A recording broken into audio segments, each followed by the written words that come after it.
ఓం రవి సూర్య కగపూష హిరణ్యగర్భమారి చాదిత్యక్క భాస్కరేభ్యో నమ. శ్రీ సూర్యనారాయణ స్వామినే నమ. ఆత్మప్రతిష్ఠ నమస్కారాన్ని సమర్పయార్ఘ్యం సమర్పయామి. అమ్మ, ఇవాళ సప్తమి ఆదివారం వచ్చింది కదా, విశేషం ఏంటి అసలు? అసలు ఈ మధ్యలో అన్నీ చాలా గమ్మత్తుగా ఏంటంటే ఆదివారం పౌర్ణమి, ఆదివారం రథసప్తమి, అట్లాగే రథసప్తమి తర్వాత మళ్ళీ ఈ రోజున సప్తమి వచ్చింది. ఇవాళ ఆదివారం సప్తమి కలిసి రావటం, అందులోనూ నరసింహస్వామి వారి జన్మ నక్షత్రం స్వాతి కూడా కలిసి రావటం అనేది చాలా విశేషం. ఎందుకో చాలా అరుదుగా వస్తున్నాయి అన్నమాట. సప్తమి ఆదివారం, పౌర్ణమి ఆదివారాలు, రథసప్తమి ఆదివారం, అట్లాగే అమావాస్య ఆదివారం కూడా కలిసి వచ్చినట్టుంది. ఇప్పుడు పోయిన నెలలోనే ఇప్పుడు గ్రహణం ఒకటే లేదు, ఆదివారం కలిసి వచ్చింది, పట్టుంది మంచి అని మనం చెప్పుకున్నాం. అదేదో పరవడి రోజు అమావాస్య కూడా, అవును, పొలాల అమావాస్య ఏదో అయింది. కాబట్టి అన్నీ ఏంటో విశేషంగా ఒక 3 నెలల నుంచి 2 నెలల నుంచి విశేషమైనగా మనకి ఆదివారాలతో కూడిన పర్వదినాలు రావటం అనేది జరుగుతుంది. అట్లాగే ఇవాళ ఏంటంటే భాను సప్తమి. ఎప్పుడైనా సరే ఆదివారం రోజున కనుక మనకి సప్తమి తిథి కనుక వస్తే దాన్ని మనం భాను సప్తమిగా మనం కొలుచుకోవటం, సూర్యదేవుని యొక్క ఆరాధన కార్యక్రమం చేసుకోవటం అనేది చేస్తున్నాము. ఇంకోటి ఏంటంటే ఇవాళ స్వాతి నక్షత్రం కలిసి వచ్చింది. స్వామివారి నరసింహస్వామి వారి జన్మ నక్షత్రం అనుకుని మన పీఠంలో గండపేడి నరసింహస్వామి వారికి ఉత్సవమూర్తి లక్ష్మీ నరసింహస్వామి వారు ఉన్నారు. వారికి అభిషేక కార్యక్రమాలు అవి చేసుకోవటం జరుగుతుంది. ఎవరైనా సరే ఈ సప్తమి ఆదివారం వచ్చిన దాన్ని ముందుగానే నోట్ చేసుకుని చక్కగా మీకు ఏమన్నా అనారోగ్య సమస్యలు కనుక ఉంటే కనుక సూర్యోపాసన చేసుకోవటం అనేది చాలా మంచిది. సూర్యనారాయణమూర్తికి అర్ఘ్యం ఇచ్చుకోవటం, ఆయనకు సంబంధించిన స్తోత్రాలు చదువుకోవటం, సూర్య నమస్కారాలు చేసుకోవటం, ఇవన్నీ చేసుకోవటం మంచి పద్ధతి. ఈ రోజున నియమనిష్టలతో చక్కగా ఉదయాన్నే స్నానాది కార్యక్రమాలు ముగించుకుని ఇవాళ ఏకభుక్త ఉండాలి.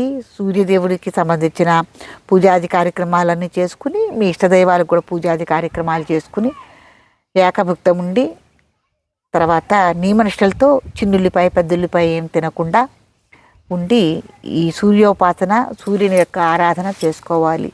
చాలా మంచిది అదేమ్మా. కాబట్టి ఎవరికైనా అనారోగ్య సమస్యలున్నా, తర్వాత చర్మవ్యాధి సమస్యలున్నా, దీర్ఘకాలికంగా ఇవి మనకి ఈ అనారోగ్యం అనేది వదలటం లేదు, డాక్టర్లకు కూడా అందట్లేదు అనుకున్న వాళ్ళు కూడా ఇవాళ సూర్యోపాసన చేయటం అనేది చాలా మంచిది. అనేక మంది సూర్య ఉపాసకులు ఒంటికాలి మీద ఉండి సూర్యుని యొక్క యంత్రం వేసి విశేషంగా సూర్యనారాయణమూర్తి యొక్క ఆరాధన చేసేవాళ్ళు కూడా ఉన్నారు. ఎవరైనా కూడా అట్లా ఇంటికి కానీ దేవాలయాల్లో కానీ ఆవాహించుకుని వాళ్ళని పిలుచుకుని బ్రాహ్మల్ని అట్టా ఏదైనా యజ్ఞయాగాది క్రతువులు, ఏదైనా విశేషంగా కార్యక్రమాలు అంటే చండీ యాగం కానీ, లేకపోతే సప్తాహ కార్యక్రమాలు కానీ, లేకపోతే రుద్రయాగాలు కానీ చేసేటప్పుడు కూడా కొన్ని జపాలు మనం చేయిస్తూ ఉంటాం. చండీ సప్తశతి కార్యక్రమాలు కానీ ఏమైనా చేయించేటప్పుడు కూడా మనం ఏం చేస్తామంటే ఈ సూర్యోపాసనకు సంబంధించిన వాళ్ళని కూడా మనం పిలుచుకుని ఈ సూర్య ఆరాధన చేయించడం కూడా చాలా ముఖ్యమైనదన్నమాట. కాబట్టి ప్రతి ఒక్కళ్ళు ఏదైనా కార్యక్రమాలు